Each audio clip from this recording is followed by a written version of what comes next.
Hello and welcome to Breezy Chatter. Today I will be talking about the bold and the beautiful. First, I'd like to say thank you to my subscribers and wish everyone a happy, healthy holiday. So now let's get into it. I'm going to start with Taylor and Ridge. We all know that last week Ridge went running to the Cliff House so that he could use Taylor as a shoulder to cry on and someone he could vent his frustrations with about the Deacon, Hope, and Brooke situation. And of course, Taylor was there for Ridge. She was really empathetic and she said she was sorry about everything that he's going through. And Ridge did say that he's glad that he has someone to talk to. I think that's a little bit selfish on Ridge's part. And I also think that Taylor should start charging for her services. If Ridge wants to talk to her about his issues with Deacon and Brooke, he should book some couch time. While Ridge and Taylor were talking, there was a lot of hand holding and hugging going on, which I think was inappropriate. And Steffi, she was so delighted to see her parents hugging, and she's starting to get excited about an idea of maybe my parents will get back together.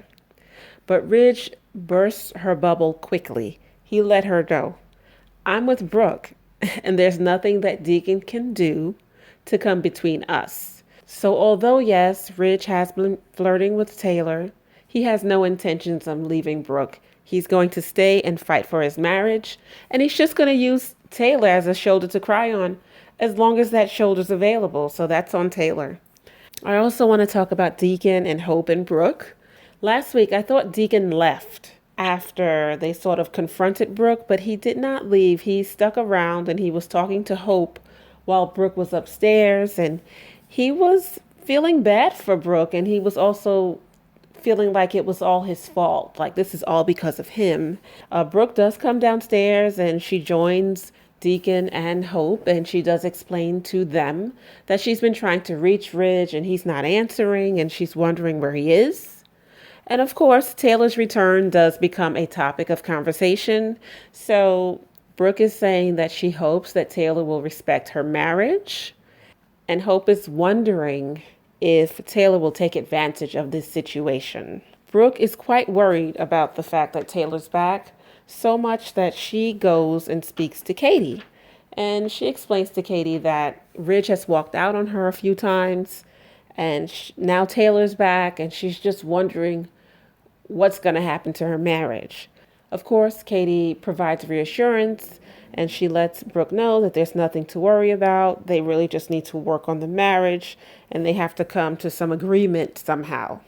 So Deacon, when he finally does leave Brooke's house, he does skip to work, and he doesn't waste a moment having Sheila come to the job so that he can let her know that Taylor is back. And of course, Sheila becomes really concerned, and she's really worried about Taylor and Steffi bad-mouthing her to Finn. Sheila's already feeling like things are really bad between her and Finn with Steffi, and now things are 10 times worse because Taylor's there, and they're going to join forces and talk about her in a negative way to Finn, and that's going to affect her chances even more. And she's sort of expressing herself to Deacon, and Deacon is the shoulder that she can cry on, and he is a sounding board for her. Sheila says what she wants more than anything is just some time with Finn. She really wants to see her son and her grandson for Christmas. Brooke decides that she's going to pay a visit to Taylor. Brooke goes to the Cliff House, and the goal is to find out how long Taylor's going to be in town and why is she in town. Brooke does extend an olive branch to Taylor, and she'd like to leave the past in the past and move forward. They do talk about their positions in life. Brooke explains to Taylor how Steffi's in a great place with Finn, how Hope and Liam are doing great, and how she is, of course, married to Ridge. And she also sort of tries to get information about Taylor's personal life. She's asking her if she's seeing anyone, if there's any special man in her life. And Taylor says, no, I'm not seeing anyone, and I don't need a man to define me. So, of course, Brooke doesn't like the sound of that, and she is starting to think that maybe Taylor is back to interfere with her marriage. But Taylor does reassure Brooke that that's not why she's back. She's back to be with her family. She misses her kids, she misses her grandkids. Brooke does ask Taylor if there's any way that they could possibly be friends. And Taylor did say she doesn't see why they can't. So we'll see what happens between the two of them. Will they build a friendship or will they just have a mutual respect for each other? I don't see it happening, but who knows? Maybe the relationship between Taylor and Brooke can turn around for the better. Deacon does pay a visit to Sheila and he has a present for her. And she's really happy to receive it. And they're talking a little further about seeing their kids. And while Sheila is with Deacon, she decides to give Finn a call. And when Finn receives the call, he's with Steffi. Finn takes the call and they're on FaceTime. So everyone can see each other. You've got Steffi and Finn on one end and Sheila on the other. And she's hoping that maybe she could see Finn for the holidays. And Finn says he can't. He cannot see her. And while he's letting Sheila down, while he's letting his mother down, Taylor's watching. When Finn ends his call with Sheila, he gives off a sigh. Steffi goes to check on the kids, and Taylor starts talking to Finn and asking him how he feels about his mom and not being able to see her. And Finn says, my feelings don't matter. And of course, Taylor goes into work mode and she's saying, well, your feelings do matter.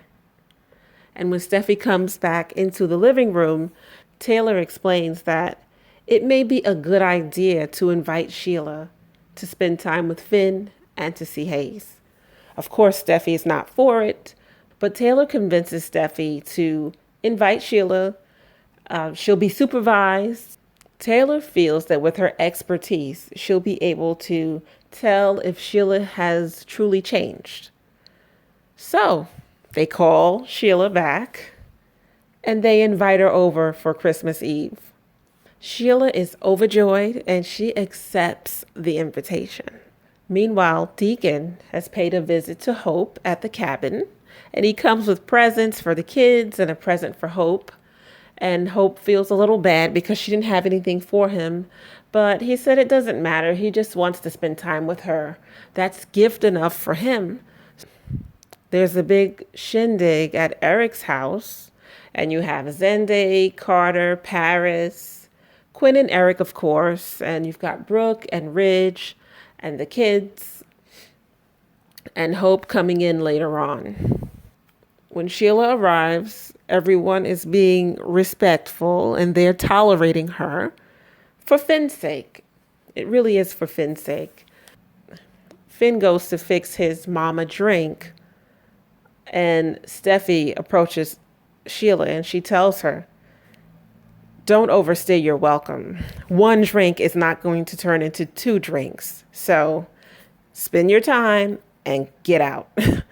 So Sheila, she doesn't get upset.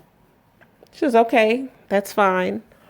And they hear Hayes crying. They bring Hayes out. They let Sheila hold Hayes.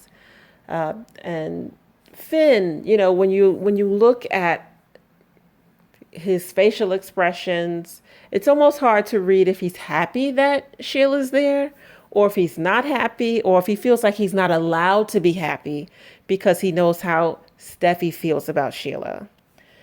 That's going to cause a strain in their marriage if she continues to be so hard where Sheila's concerned, because Taylor's right. Sheila is Finn's mother. And yes, Sheila has done some horrible things, but he still wants to spend time with her. And he can't even enjoy it because he knows that's not what his wife wants to see. So although on one hand, watching it seemed like he was happy that she was there, but I think it was kind of difficult for him to express it. So Sheila did not wear out her welcome. She did overhear Taylor saying that she wishes that Ridge was there with them. So that's a little tidbit she's going to keep. We'll see what she does with that information. But she does thank everyone for allowing her to come and allowing her to spend time with Finn and Hayes, and she leaves. Meanwhile, at Eric's, everyone's happy. There's no drama. Quinn and Eric seem to be in the greatest space right now. They're kissing, they're all over each other. And Eric is playing the piano and they're singing Christmas carols. And it really is a nice time. Everyone sort of got what they wanted for the holidays. I thought Sheila's invitation was going to be a dream, but no, it turns out it was real. It was a real thing. So this was a good week. We're making progress, but we'll see what happens next week as Sheila and Brooke have a confrontation based on spoilers. Okay, guys, that's my commentary. If you liked it, hit like, subscribe, and leave comments.